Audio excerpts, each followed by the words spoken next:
Pierre de Villeneuve.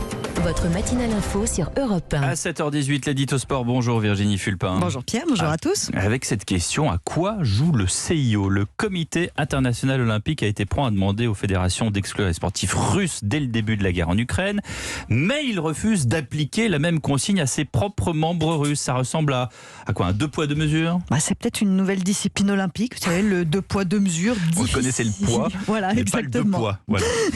C'est difficile de comprendre la logique du CIO. Effectivement, la ministre suisse des Sports a envoyé une lettre au président du comité olympique, Thomas Bach, en fin de semaine dernière, pour lui dire qu'il ne suffisait plus que les sportifs russes soient exclus des compétitions, mais qu'on devait passer à la vitesse supérieure et que la même règle devait être appliquée pour les fonctionnaires et les dirigeants au sein même du CIO. En l'occurrence, il y a 4 membres russes.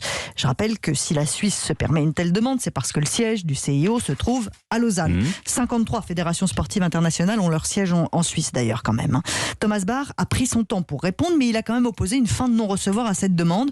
Le président explique que les membres du comité sont élus en tant que personnes, qu'ils ne représentent absolument pas leur pays et donc qu'il n'y a aucune raison de les exclure. Mais il ne fait que se baser sur la charte olympique en fait. C'est vrai, cette charte condamne toute forme de discrimination sur la base de l'origine nationale ou sociale. D'accord, mais le CIO brandit cette charte quand ça l'arrange. Quand il s'agit d'exclure les athlètes russes et biélorusses des compétitions internationales, en tout cas de faire pression sur les fédérations pour qu'elles les excluent, il y a eu moins de tergiversation. Tout le monde a salué la rapidité de la réaction du CIO et sa fermeté dès le début de la guerre.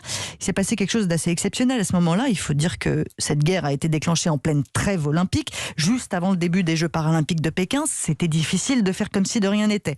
Il fallait agir et le CIO l'a fait. Mais pourquoi ce qui s'applique aux sportifs ne s'applique pas aux membres du CIO? Thomas Bach n'a même pas demandé une quelconque déclaration de façade contre la guerre à ses membres russes. Rien du tout. Deux poids, deux mesures. Il y a une explication assez simple. En fait, le CIO n'encourt pas les mêmes risques avec les fonctionnaires qu'avec les sportifs.